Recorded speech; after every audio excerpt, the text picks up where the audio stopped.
We really appreciate you joining us at 10:30 a.m. This Saturday morning. I'm Savante Myrick. I'm the mayor of the City of Ithaca, and it's my pleasure to be here today to host on behalf of the working group to reimagine public safety in the City of Ithaca and Tompkins County.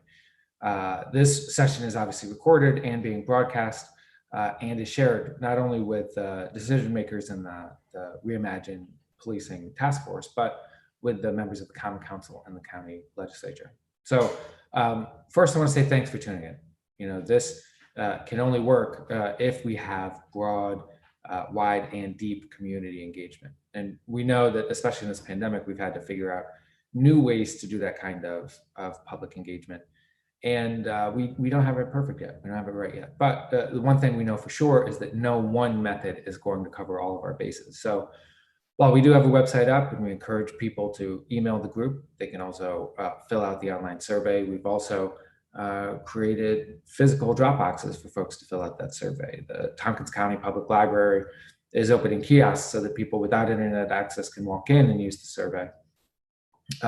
We want as many community forums like this as possible. You can think of this as the digital equivalent of what we often do, which is gather in the Common Council chambers or in the Beverly J. Martin Gymnasium and open up a microphone and let folks speak one by one.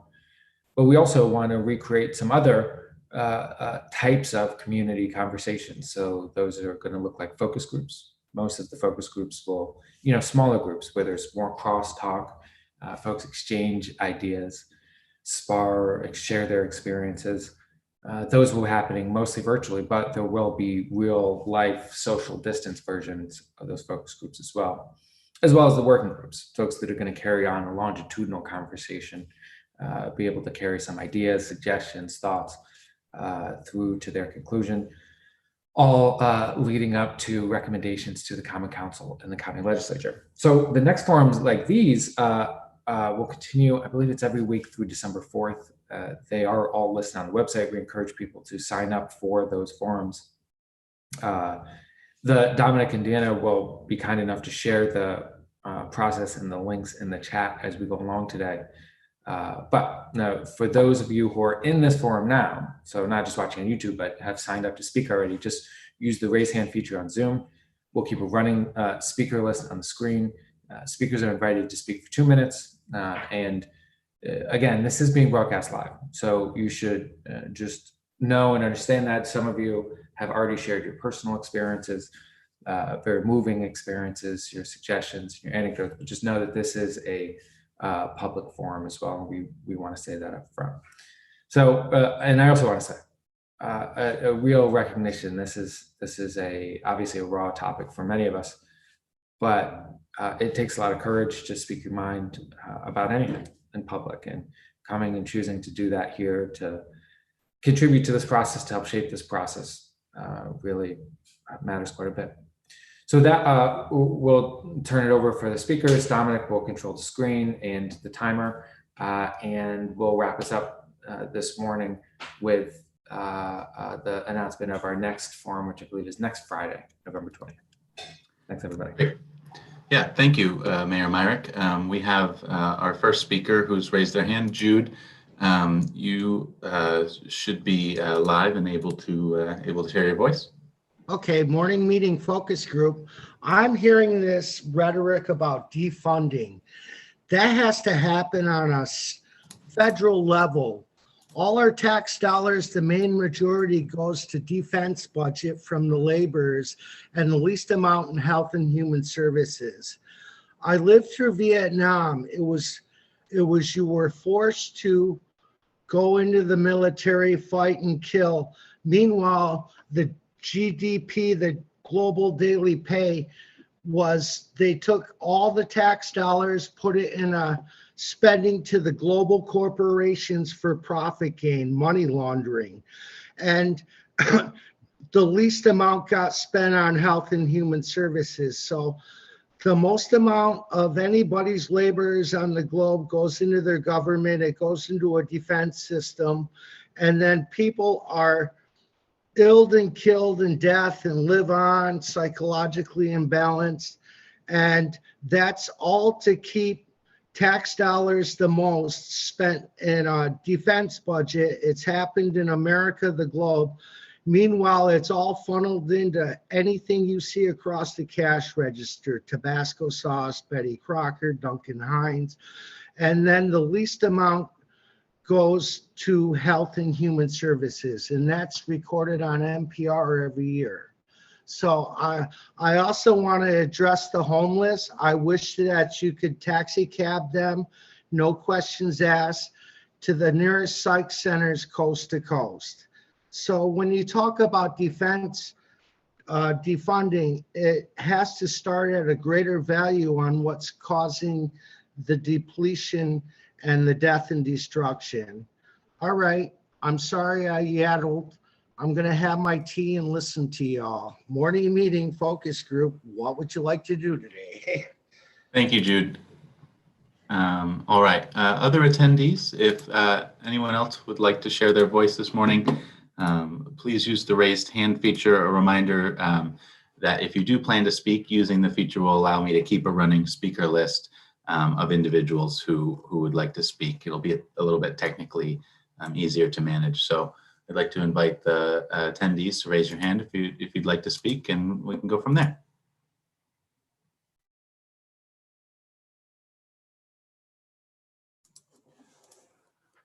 All right.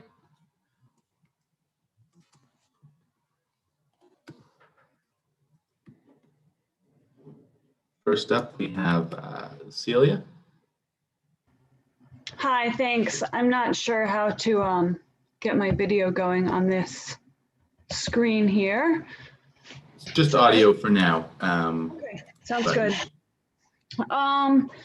So my experience with violence is in the context of domestic violence.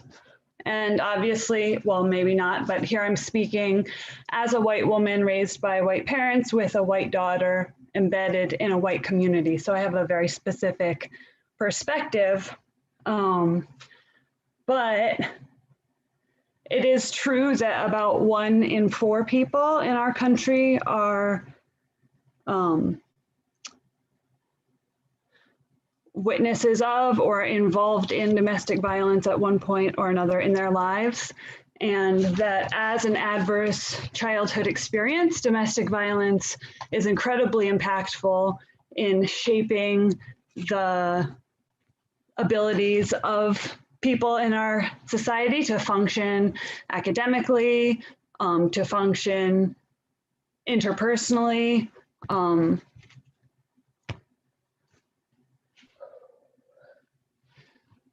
In terms of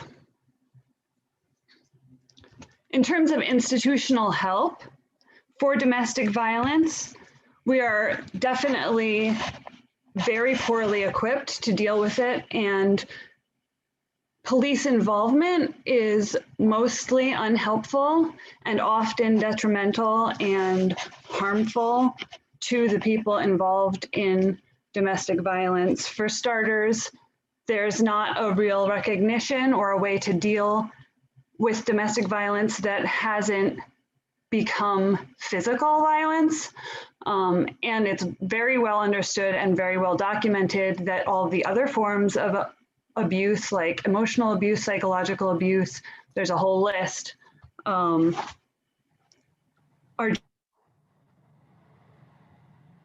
just as harmful. Great. Thank you for sharing, Celia. Are there any other folks this morning who would like to speak? All right, next we have Ari. Hello. Hello, Ari. So I think these meetings are kind of hilarious. I mean, I was reading a lot of the methods the CIA uses to try to disrupt organizations like this. And the quickest way you can kill a demand of the public is to make a task force to address the problem. It's like what are these forums but like a place for all these people who have grievances and demands to come and speak their piece, and then you guys don't really do anything about it. this is a project to reform public safety. So obviously it's kind of doomed from the beginning if you don't acknowledge the need to defund the police and rather reform them, because I will say this every time I come on here, you cannot reform the police to be less racist. You cannot reform the police to be less violent. You cannot reform the police to not, by and large, brutalize Black and brown people. It is impossible. And the concept of having these meetings where everybody who's upset can release their anger or their frustrations at you guys, and then you generally don't really respond to the things that people say about it, just to continue on with the status quo and hopefully the civil unrest dies down. It's embarrassing. So please defund the police. Please work towards a world without police. And like, at least respond to some of the things that we say in these things, because it feels like we're all just shouting into the void at 10 a.m. Thank you for sharing, Ari. Much appreciated. We certainly will have other more conversational things in the future. And again, this is designed in part to encourage people to share their voices that will be archived throughout the process. So these pieces of input are being taken to the working groups and will be shared back out with the group, with the public. All right, next we have Veronica. Hi, can you hear me? Yep. Okay, great. I spoke yesterday on behalf of Surge, but I'm just here as myself now. Kind of related to what Ari was just saying. I have been thinking about what the role of community in public safety. For instance, the rallies that have been going on Sundays and other days. We hear the people there chanting, "Who keeps us safe? We keep us safe." And I've been thinking about that in the context of some other readings about how people in the community really knowing each other and connected on a personal level supports public safety maybe more than any institution, policing or not, could, in just these like little look out for your neighbor in an informal way type things. And I was talking to Phoebe Brown once about how do we build that kind of like connection and community among people who are physically near but we don't see them. And she pointed out that having like a visible thing in the physical world to gather around really helps. For instance, she's hosting one of the mutual aid Tompkins food cabinets. And so people can see that when they walk by and come up to it, and it's a point of connection.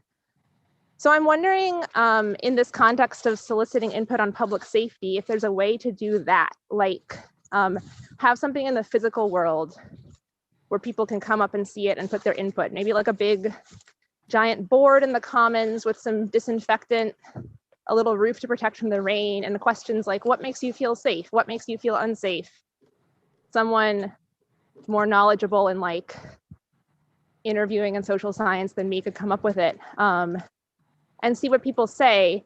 I think that would reach maybe more people, and we as the public could like see each other's responses as opposed to having them kind of gathered and hidden away for the officials and working groups. Just a thought. Thank you, Veronica. Next, we have Megan, and following Megan, we have Genevieve. Hi there. I wanted to, boy, how does your mind just go blank the second you get on? So I wanted to talk about, well, I wanted to say I really agree with Veronica about the fact that we keep us safe and that the community is the best resource for knowing where the harms are coming from, what the harms are, and what is needed to make things better. I'd like to draw a little bit of a parallel between the experience of living in a household with domestic violence and the experience that I perceive to be happening for people in communities that are at higher risk for police violence, walking around and knowing that it's important to carry yourself in just such a way to avoid instigating a situation that could be harmful or fatal to you. And that's not just in your household, that's everywhere you go where police are a possible situation you might encounter. We know now that people have been avoiding hospitals and avoiding healthcare because of COVID fears. I think that that issue has been going on in our communities in a huge way because of police violence and police being so unhelpful. Domestic violence survivors, people with mental health crises, people with health issues who have experienced negative effects of the healthcare system or of police are not going to call for help. And they're going to beg the people around them not to call for help. Domestic violence survivors will hide the harms that are happening to them because they don't want to involve a system that will further abuse them. And I think we need to be looking at what the community is saying, because the community is already starting beautiful initiatives to create alternatives to policing.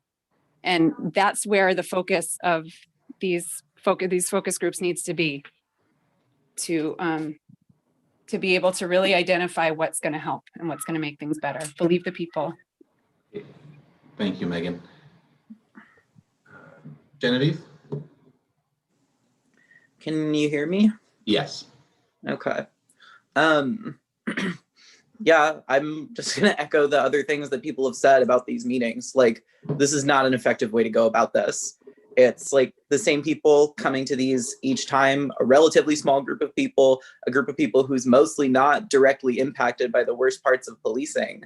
Like, you guys who are running this should be looking at these meetings and realizing that this is not an effective way to poll the public on how policing needs to change. Like, I'm here. I don't know why I'm here. I have zero expectation that anything's going to come from it. Really, the reason I'm here is so that nobody can say I wasn't. So that nobody can say, oh, we tried and nobody showed up. Even though it's not like actually reaching the people who the police harm the most. I wasn't at this meeting last night because I was at a blockade to stop the police from evicting somebody. Like, instead of being in this community forum, I was out participating in an organization that exists to protect vulnerable people from the police. And that took priority in that moment. It's, I don't know. I have a minute left here and I'm just really frustrated that this is how you guys are trying to go about this, rather than knocking on doors, rather than canvassing like low-income communities that have to develop their own ways of avoiding and staying safe from the police. You're just sitting in your house and going on Zoom and giving people 2 minutes to have one chance to talk about this. It's, I don't know. The consequences of these problems are so ugly and so visceral, and it brings people to the point where we don't have faith in meetings like this, and so we don't show up. Just please do something besides this. This is pathetic. It really is. All right. Thank you. Next, we have Rogue. Apologies for if I mispronounce your name. Hello. Hello. So the last time that this happened, which was yesterday, I heard the mayor, if I'm incorrect, please correct me, say that the working groups are filled up with qualified people who were picked from the volunteers, the 100 volunteers that volunteered to be a part of the working group. Well, I went and looked at that list, and it is filled with exactly the same people that we are trying to render obsolete. There are police officers, the chief of police, deputy chief, undersheriff, sheriff, the DA, you know, the elites of Ithaca, the common council, professors. I don't see a single community activist represented. I don't see a single person who is a part of this community from any kind of grassroots level who doesn't currently inhabit some job where they already make 6 figures and are living fat and pretty in Ithaca. This working group is filled with the exact same people who are not going to be able to resonate with the people who are on the streets, who are directly affected and who most definitely do not feel safe in Ithaca. And essentially, these working groups are not going to be able to recognize the urgency of any of our ideas, of any of our concerns, because they live insulated from interracial or interdimensional violence. And therefore, I have no idea what these so-called working groups are going to be working on other than their next check for 6 figures. And this is a complete slap in the face to the people of Ithaca. It's absolutely disrespectful. I would much rather see bus drivers from the TCAT listed in the working group than the current working group you have, minus the couple professors from ICU who will actually cuss this working group the hell out. Thank you. Goodbye. Thank you. Do we have anyone else who would like to speak this morning?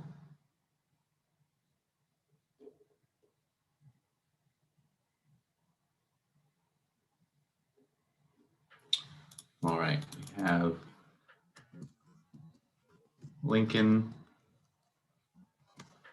You're next.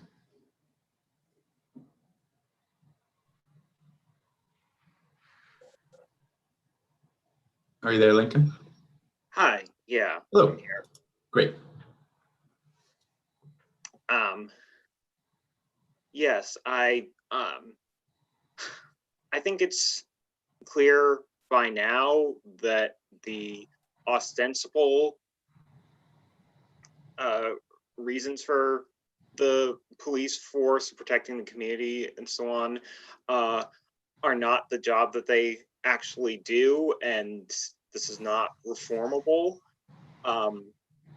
And I also have been reading, studying, and seeing, the social scientists talking about, well, the main driver of violent behavior is poverty. So, and that's not on impoverished people, but that's a sociological issue. And so the ways to address that are housing, employment. I know the city several months ago voted on some kind of Green New Deal. That's going to, the conversion is going to take a lot of work. Those are job opportunities. And yes, we need to defund the police, and we need to look at ways to bolster the community. There are so many more. I know Extinction Rebellion is keen on were they assemblies, not general assemblies, community assemblies, something like that. That would be a really good way probably to look at how can we actually improve public safety. Thank you. Thank you, Lincoln. To remind folks that unfortunately, due to the number of people who've signed up, we're only allowing folks to talk once per session. There are the ongoing survey and other pieces for ongoing input online as well. Is there anyone else who'd like to lend their voice on this forum this morning?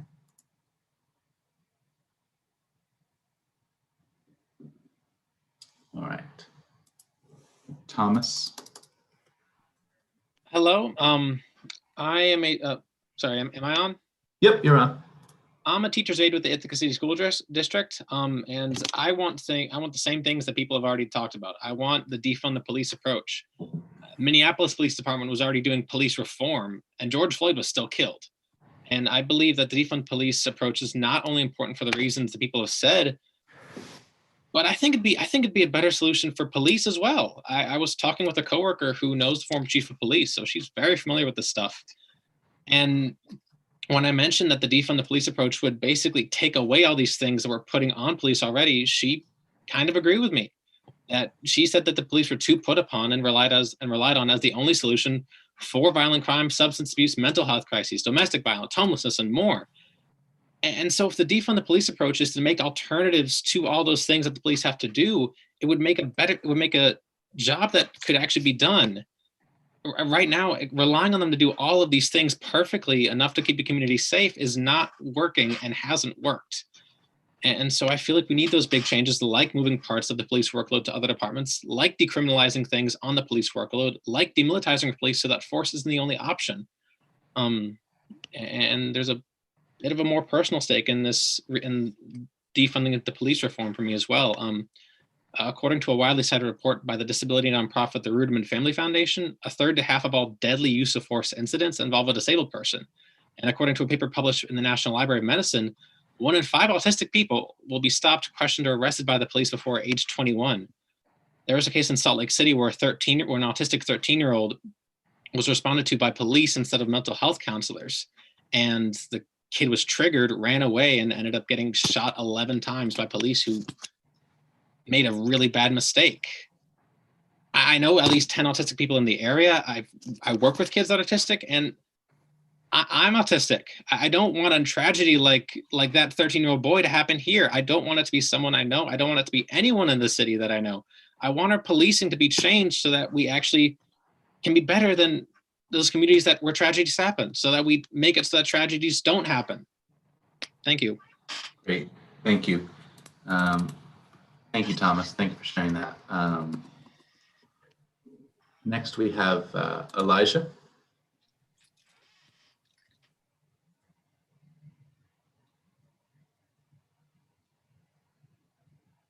Elijah, you should be up. Hi, no, I was saying Elijah McLean is the name of a disabled Black man boy that was killed in Aurora, Colorado. But I guess if I'm back on here, I'm just going to say, Savante, please stop saying that the deputy chiefs of police are brave men and women and echoing their rhetoric about how tired they are. The pseudo-progressives of this town really listen to you, and it's frankly embarrassing that you can watch this all take place on video and watch Monticello be so openly racist and still call them brave men and women. It's step out of the thin blue line. It's really not a good look on you. Thank you, Ari. I thought your note was that it was a different person using the same Zoom, but thank you for sharing. Is there anyone else who's on today? And thank you for the folks who've put some points into the chat. Some folks have spoken to suggestions that have come in the past in the community as well, and taking those into account. That has been noted. So thank you very much for putting that input into the chat. Is there anyone else who'd like to speak this morning?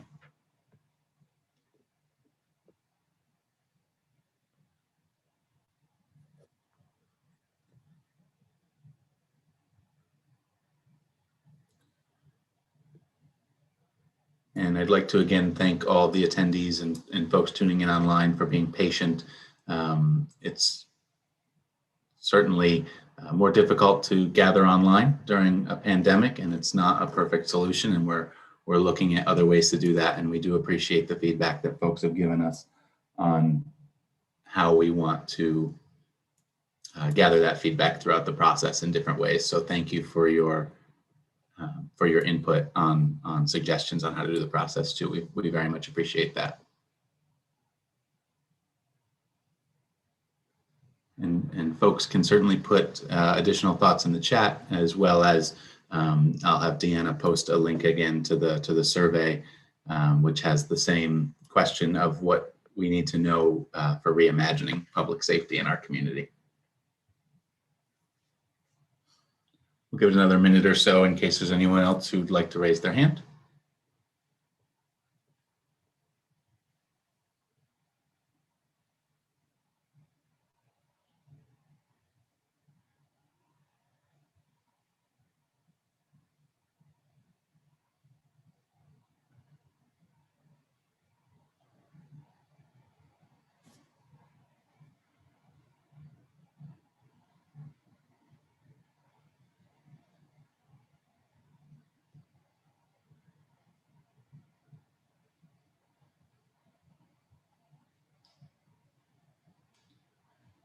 Great.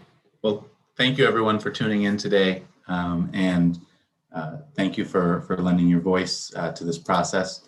We're going to be having another session on Friday and another on December 4th and on Saturday, December 5th as well. We'll be following up with some information on focus groups. As the mayor suggested as well, it'll happen both online and some in person as well.